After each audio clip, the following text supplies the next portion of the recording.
Hey, it's Tuesday. Welcome into First Take. Good morning. I just woke Skip Bayless up. He is here in studio. I've been awake since 5. Stephen A. Smith, of unlike course my you partner. have. Probably got a workout in, too. I got a workout in.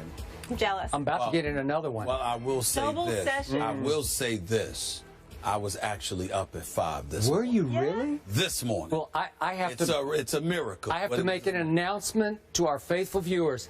Stephen A. Smith is in Bristol, Connecticut. Hey! My partner is here for the first time in, what is it, like 6 months? Well, you know, listen. We were gone on vacation for about 3 weeks. Yeah. You know, when they were airing tennis. We were forced off. We came back. Yeah. We were together in L.A. We were. And then I realized that, you know, even though you did miss me, I didn't feel the love, the appreciation enough from you, so I thought I'd stay away for an additional day. Oh, so you were... So now we miss him. Absence so makes the heart go extra fond. love. I'm in the house. I'm in the house. We're glad to have you both in the flesh. Coming up, the old ball coach, Steve Spurrier, he's in the house, and the Florida Gators' new head man, Jim McElwain, will be here. But first, on Sunday, Shaq sparked an interesting debate on Instagram, writing that an all-time Lakers squad of Shaq, Kobe, Baylor, Magic, and Kareem would beat the best 5 in Bulls history, including MJ, Scottie Pippen, Rodman, Grant, and D. Rose by 50 points. Pippen responded to the Big Diesel's comments with a throwback shot of himself and MJ, noting that together they won 6 championships, twice the amount he claimed while in L.A., and the gloves were off after that. Stephen A., what's your take on all this Instagram beef? Well, first of all, Shaq doesn't need to be so disrespectful to MJ. We understand that MJ is the greatest ever in most of our eyes. He is Michael Jordan. And even if you're absolutely right, you don't need to be so flagrantly disrespectful. The Diesel is just flexing his muscles in this particular moment. MJ can't beat 5 people by himself, even though his greatness appears to have been capable of doing so on occasion throughout his NBA career. Pippen is no joke. Regardless of what my man Skip Bayless would say, he is an all-time 50 greatest player, considering what he did on both ends of the floor. I am a Scottie Pippen fan, but at the end of the day, when you talk about a Dennis Rodman or Horace Grant compared to an Elgin Baylor, a Kareem Abdul-Jabbar, whatever, I mean, come on now.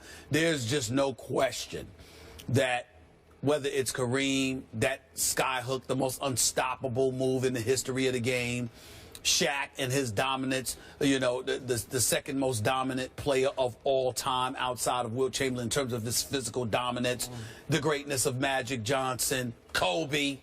I mean, MJ, to me, just wouldn't have enough help offensively. So when I look at it from that perspective, clearly Shaq is right. I don't know if it would be by 50 points, but I think the combination of Rodman and Horace Grant on the team being offensive liabilities and incapable of stopping a Shaq, a Kareem. Yeah, how about defensive liabilities? How about defensive mismatch? Well, they're defensive mismatch because of size. Yeah. What I'm saying is that just in terms of their prowess as defenders, I would give credit where credit is due, but they're no match. The all-time Bulls are no match for the all-time Lakers. Shaq is right about that, but he just didn't have to rub it in like that. Shaq just seems in a bad mood these days. Let's let him rub it in a little bit extra. Rub it in? I don't know what's up with him. I have a bone to pick with my man Shaquille O'Neal. I think that he rigged this game in favor of his Lakers. Totally. I think he stacked the deck in favor of his Lakers. Because if I'm not mistaken here, I think Shaquille O'Neal picked the 5 all-time Bulls.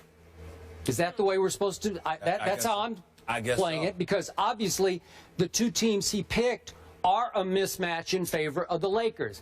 I don't think they could win by 50 because nobody will beat Michael Jordan by 50 points in any game. That's not going to happen. But let's start with that defensive mismatch. If the tallest player you're giving the Bulls is Horace Grant, he's listed at 6'10". I don't think he's more than 6'9". Were you around about him a little bit? 6'9". They say 6'10". Yeah, whatever. 6'9". Dennis Rodman, I covered. He's listed at 6'7". I don't think he's much more. He's listed 6'7". I'm not sure he's over 6'6". No, he is over 6'6". A below-the-rim rebounder. So those 2 are going to cover Kareem Abdul-Jabbar and Shaquille O'Neal. That's a mismatch with Magic throwing lobs. Talk about Lob City. That would be Lob City right there, right? Okay, so I'm going to I'm going to pick my own Bulls team here. I'm just going to take this opportunity to show you how, if you give me the all-time pool of Chicago Bulls players, I can pick a team that will beat Shaquille O'Neal's 5. The other thing is you want to take Shaquille O'Neal or Kareem out because they play the same position. Well, I don't care. If you want to go twins, I don't care. Okay. However you want to do it, I don't care. Against that starting 5 of the Bulls, I would play both of them because I think it would just be overwhelming inside, okay? But do you remember the great Artis Gilmore? Do you remember him? I remember him. Stood 7'2" at about, he's listed at about 240. I think he was about 260 because he was a big man. A lefty, he had stature. Very strong. Played in San Antonio for a while. He did, but he played for 6 years for the Chicago Bulls, so I'd say he counts here, right? Played 6 years, made 6 NBA All-Star teams, 5 ABA All-Star teams, multiple all-defensive teams. So you don't think he would be some kind of a matchup for Shaquille O'Neal? Because I do. I think he couldn't stop Shaq, but I think he could bother Shaq at 7'2" to 7'1". He was physical. Yeah, very physical. And he was once an all-defensive player of the year. Now, let's move to Tyson Chandler, who is also a Bull, by the way, for 5 years. Does he not qualify as an all-time Bull at 7 feet 1 inches tall? So I'll take, You just said all-time Bull. You're going to bring up Tyson Chandler? Yeah, well, I can pick from the pool now. I'm trying to match up with this other team that Shaq has taken the liberty of picking, right? All right. Okay, Tyson Chandler, all Defensive Player of the Year. Was he not Defensive Player of the Year? Yeah, for the Knicks. I don't care who it's Defensive Player for. He was Defensive Player of the Year in the NBA. Yes. So he stands 7'1". You don't think that he could at least bother Kareem Abdul-Jabbar a little bit? I do. No. I do. Not Kareem. Okay, so you give me those two. I'll stick with Dennis Rodman, and I'll give you Scottie Pippen, because defensively, Scottie Pippen was really good. He's not an all-time top 50 player. He was made top 50 by Michael Jordan. But I will take Scottie Pippen defensively, and I will take Michael Jordan, and I will beat that all-time Lakers team. Because I got to tell you, Michael can match up with Kobe Bryant. I'm not saying he could stop Kobe, but he could really bother Kobe. And I think the Kobe can really bother him, even though he can't stop MJ. Who do you like better? You want Michael or you want Kobe? I got Michael. I'm always going with Michael, but the difference between Michael and Kobe is not going to offset the dominance that Shaq and Kareem would provide down low. And so not with these two guys. I'm telling you, I got two big men. Shaq and Kareem would destroy Artis Gilmore. Nope, they would not destroy. Tyson Chandler. I like Tyson Chandler. I really do. Tyson Chandler doesn't even belong in this conversation.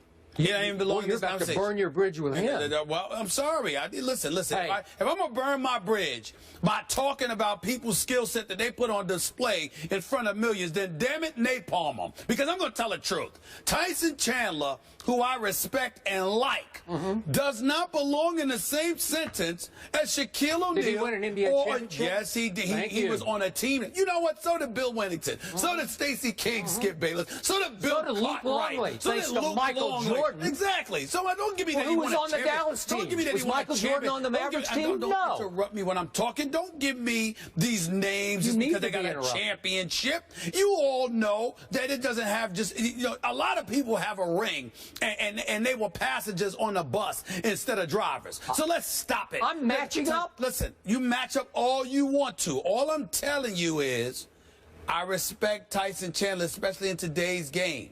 When you talk about all-time greats, you do not belong in the same conversation as Kareem Abdul-Jabbar or Shaquille O'Neal. Stop it. You're missing my point. You're matching up. I'm matching up. I know Shaq started and I'm finishing it. I'm saying to you, you're just picking from the lot of Bulls because that's all you got. That's fair. That's fine.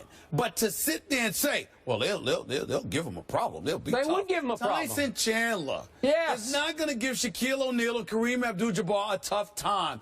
Artis Gilmore and his physicality could pose a problem in terms of him leaning on Kareem. But I recall him and Kareem playing through the same era, and you didn't hear much about Artis Gilmore when it came to going against Kareem Abdul-Jabbar. Kareem Abdul-Jabbar was on another level. And let's not get into the dominance of Shaquille O'Neal. The only reason why we don't sit there and put Shaquille O'Neal up as the most dominant force we have ever seen in NBA history said he was. is because Wilt Chamberlain was so dominant of a physical specimen compared to what he was going up against, even though Bill Russell won the 11 rings because he had a lot more help. The point that I'm trying to make to you is Shaquille O'Neal was the most dominant force of the modern day era and maybe the most dominant force we have ever seen in our lifetime. You don't take a conversation that he creates and says, well, I have a matchup for you and it's going to include Tyson Chandler. You just don't do that. What happened in the NBA Finals when the Bulls finally broke through and Scottie Pippen did take Magic Johnson? What happened? Well, Magic Johnson, who did Magic Johnson have? It wasn't Kareem Abdul-Jabbar, James Worthy, and Byron Scott and Michael Cooper and all of those boys. Magic Johnson had Vlade Divac, if I remember correctly, and Lord knows who else. I mean, it wasn't the typical Showtime Lakers that the Bulls and Jordan beat. But Scottie did a very good job. He did an exceptional job. He did. On Magic. He did an exceptional job. Okay. But let's just put things in its proper perspective and understand that one has nothing to do with the other. That was not the Showtime Lakers that played in the finals against Michael Jordan. If and the Chicago team Bulls. I proposed played the team Shaq proposes from the Lakers, what would the score be? The team you proposed? Yeah. They'd lose by about 30, 35. 30 or 35? Are you kidding me? Yeah. Michael Jordan, with those two post players, and Rodman and Scottie would lose by 35? You are completely disrespecting by far the greatest player who ever walked on the Michael Yes, Jordan. you are. I'm saying that when you give me Tyson Chandler with Artis Gilmore to offset Kareem Abdul-Jabbar and Shaquille O'Neal, you lose me. No. I know that Michael Jordan would do what he does, but you don't win. You don't win at all. Yes, I do. Michael Jordan would be by far the best player on the court. We need on the court. First Take is about engaging in realistic conversation. No, this is very realistic. So let's go. This is a little before your time kind of conversation. Before my time? Yes. What have you mentioned? I'm sorry, Tyson Chandler's before my time? Artis Gilmore's way before your time. Artis Gilmore's not before my time. How old are you? I'm 47. Are you lying about your age? I'm 47, and I grew up watching Artis Gilmore. I watched him when he was with the Spurs, as well as when he was with the Bulls, okay?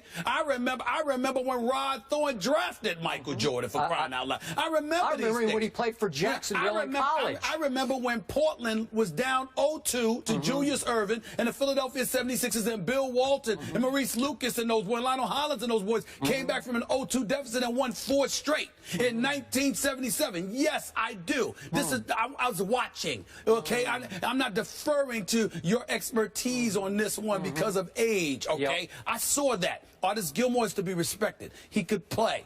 I like him a lot. Bob Lanier could play. He was another one. But Kareem was on another level. Sure he was. Period. Match up. Michael Jordan would finally take this game over. Oh, Lord. Kobe couldn't deal with it. Okay. You're wrong about that. Thank you. You're wrong about that. All right. Let's leave